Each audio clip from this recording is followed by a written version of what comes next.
Mass Effect is an extremely beloved franchise, having some of the most popular characters in gaming history.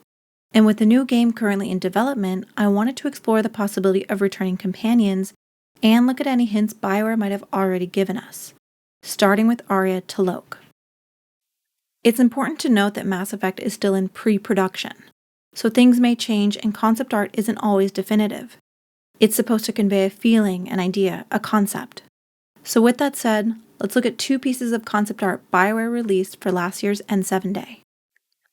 And I actually think these two pieces are connected, showing the same city but in two different perspectives.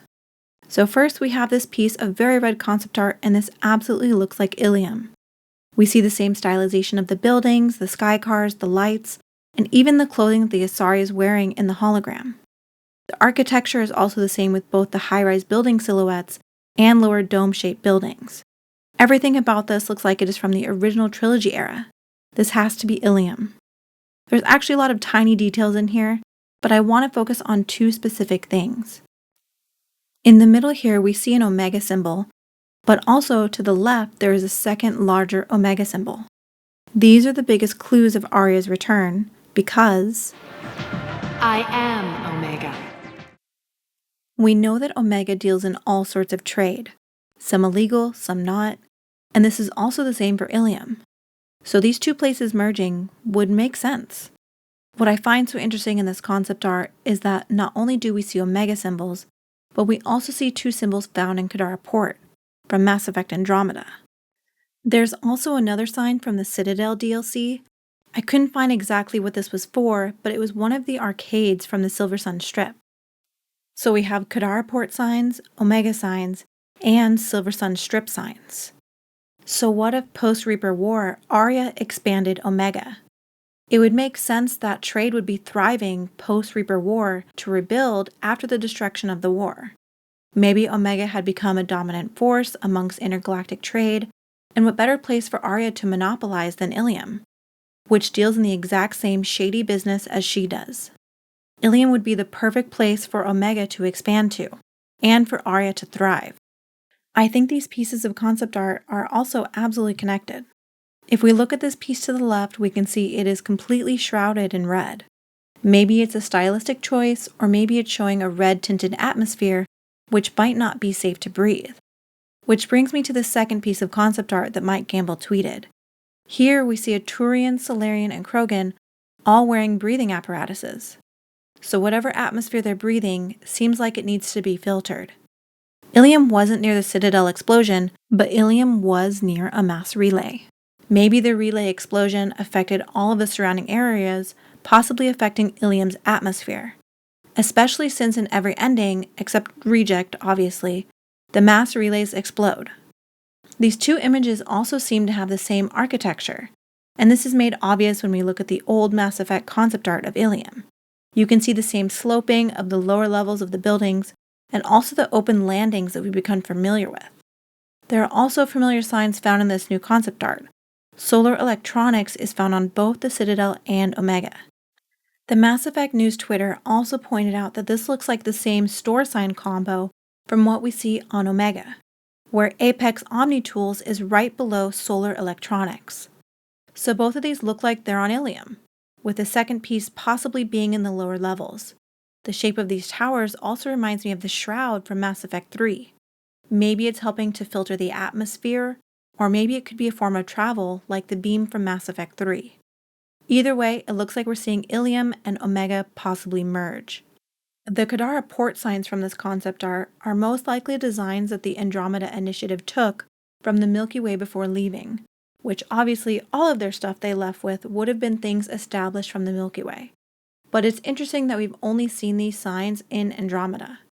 In Kadara Port, they're just used to show drink and shop locations and don't seem to belong to any specific corporation.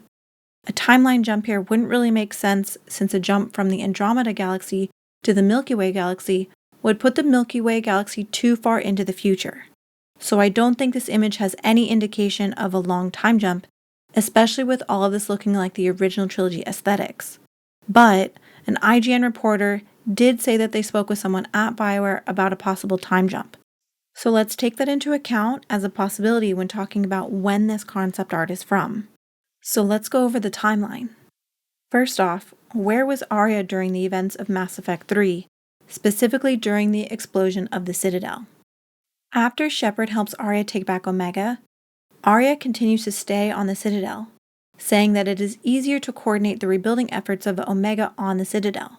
So maybe she would have been there or escaped before Cerberus took over.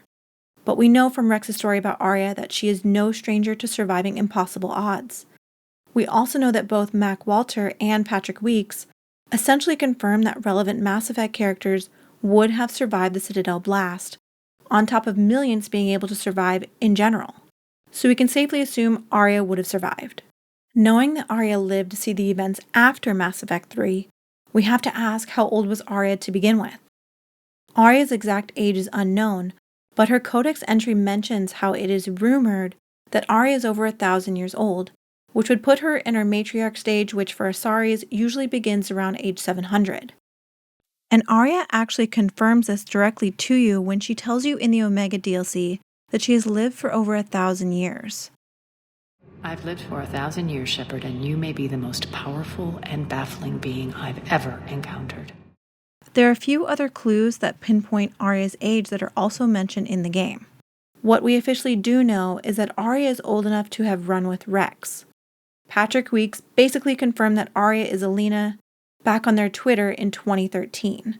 And if you're not familiar with who Alina is the Asari commando that Rex tells you about in Mass Effect 1.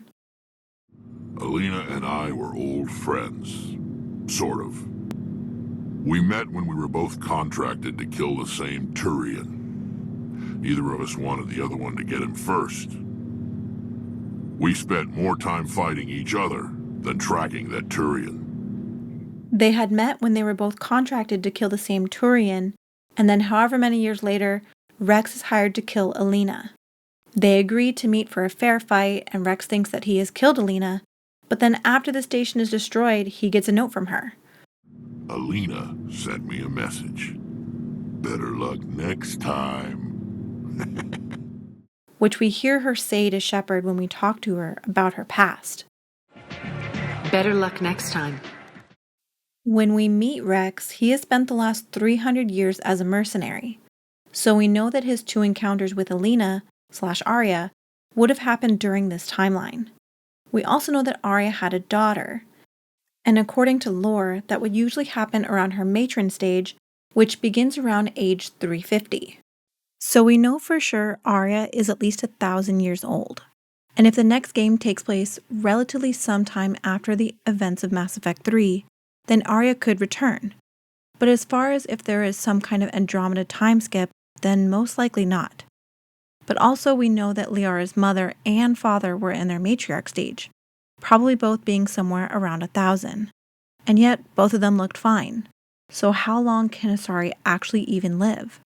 Everything I could find on them only says that they can live past 1,000, but we don't know who the oldest Asari is, nor do we know when their lifespan caps. So essentially BioWare could canonize whatever they want. Could Aria survive a time jump to Andromeda? It would put her around age 1700, so most likely not, but again, BioWare have left Asari ages kind of open-ended, so who knows? We also know that Omega has been hinted at already, but Aria also has another connection to something that has been hinted at. Cerberus.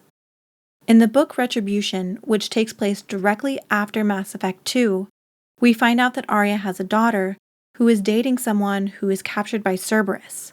Lascelle, Aria's daughter, is a casualty of the situation and is actually killed by Kai Lang. Another reason Kai Lang sucks. But anyways, Aria joins Cerberus so that she can betray them and avenge her daughter. But Kai Lang escapes. Her connection with Cerberus eventually bites her in the you-know-what when Cerberus tries to take over Omega, and that's expanded upon in the Mass Effect Invasion comic. This comic is a setup for Mass Effect 3's Omega DLC, and we all know how that goes. So yes, Aria does have a personal connection with Cerberus. And at this point, Kai Lang would be dead since it's after Mass Effect 3, but Cerberus did screw her over, and Aria seems like the type to hold a grudge. So maybe there is a connection there, and maybe the colors on the relay are actually Cerberus colors. Circling back to Aria and Rex knowing each other, if we look at the poster BioWare released of the new ship and what I'm going to assume are new companions, this really looks like Rex's red armor. And if we zoom in, it definitely has that Krogan shape. And while this may be a stretch, this figure in this front looks to have Aria's violet tint. So could this be them? I think it would be amazing to have these two in a party together. Imagine the banter. Imagine the history. Imagine the stories these two would have. They both seem to respect each other, and when Aria talks about her past, she talks about not wanting to kill, who I assume is Rex, with such earnesty. I would really like to see more of that from her. I also just think Aria is a really great character. I loved having her as a companion in the Omega DLC, and I thought it really only skimmed the top of her character. I think there's still a lot of potential there. It would be interesting to hear about the galaxy post-Mass Effect 3 from her perspective as well, especially if she has overtaken Ilium and become even more of a dominant force in the galaxy. I would also selfishly love a romance with her. So this is why I think we could see Aria again and why I think it would be a good idea for BioWare to bring her back. So what do you think? Do you think seeing Aria is a possibility? Do you want to see Aria again? Let me know in the comments, and thank you for watching.